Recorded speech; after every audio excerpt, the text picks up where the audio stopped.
Hi everyone, welcome back to my channel. I'm Huck. Today I am doing my September book haul. So these are going to be all the books that I got in September.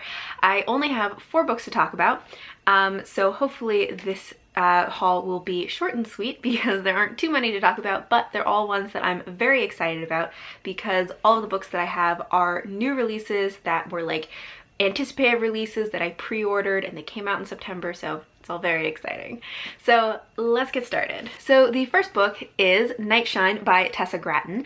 Tessa Gratton is one of my favorite authors now, and she had a new book coming out, which is a YA fantasy book. I originally thought this was a standalone, but then since this has been released, it's now been announced that there is going to be a second book, which I think is following a different character that is a side character in this one. So this is now the beginning of a new fantasy series of some sort. I don't know if it's going to be 2 books or more, but this follows a girl named Nothing who is the friend of the prince, but she kind of like stays in the shadows and doesn't want to be noticed and just doesn't really have big plans for herself.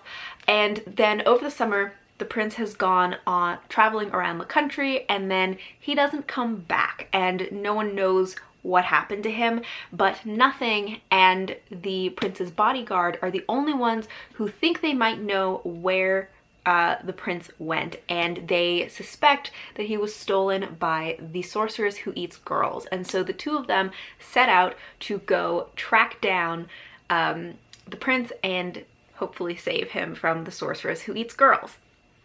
So as I said, this is a new book from one of my favorite authors, so I was very excited about it. I have actually already read this, so this is going to be in my September wrap-up, which hopefully will be coming soon.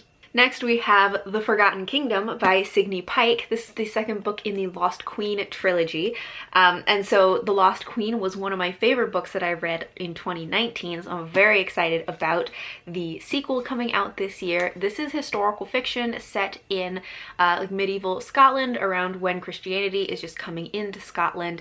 And in the first book, we were following Langoreth, who is the daughter of a nobleman, and she wants to train to become a wisdom keeper and a healer, but she is not able to, and she is actually married into a political marriage to a prince. And so in that book, we're following her for a large portion of her life as she's trying to kind of find her place in the world and figuring out the politics and reconciling her dreams for her own life with the reality of what her life actually is, and also trying to protect her people and their traditions as much as she can from the position that she is in.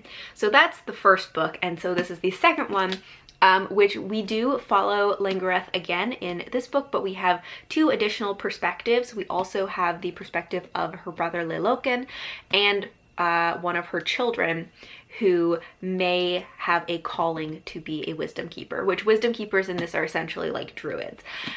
So I am currently reading this book and really liking it, so this should be in my October wrap-up. Then I have A Dance with Fate by Juliet Marillier. This is the second book in the Warrior Bards trilogy. I have been like tracking this book for so long, like since it has been announced, because Juliet Marillier is another one of my favorite authors.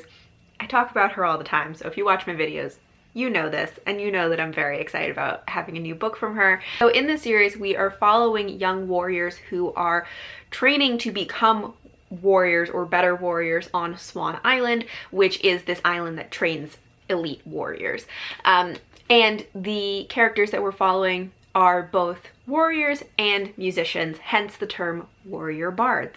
And in this one, we are again following Livan, who was one of the main characters in the first book, and there is someone who I think has lost their sight, and so she has pledged to be a bondservant to them for 1 year, and so she goes to live with them at their home, and then discovers there are some like darker secrets there. So There's something about, that's a very vague description, but I don't want to give too much detail because it's like the second book in the series. But there's something about the description of this one that like intrigues me even more than the premise of the first book in the trilogy, so I'm very excited to get to this one. And the last book that I have is Master of Poisons by Andrea Hairston. This is set in a desert fantasy world where the desert is just consuming the world and everything is either turning into desert or ruining the water supply, the little bit of water that they do have. And we're following two main perspectives in this as they are trying to navigate this very dangerous hostile like environment, and I think also trying to save their world from further destruction. So I've never read anything from this author before, but I've heard very good things about her, and in the description it describes her characteristic lush prose, and you know I love beautiful writing, so that makes me very optimistic about it. And I am really hoping to love it. It also just has such a beautiful cover that I want to love this so that I can like display this beautiful cover. Yeah, so I'm really excited about this one, and I'm hoping to find a new author to love. So those are all of the books that I got in September. Let me know if you have read any of these, and if so, you know, without spoilers, what your thoughts are, or if you're planning to read any of them. Thank you all for watching, and until next time, bye!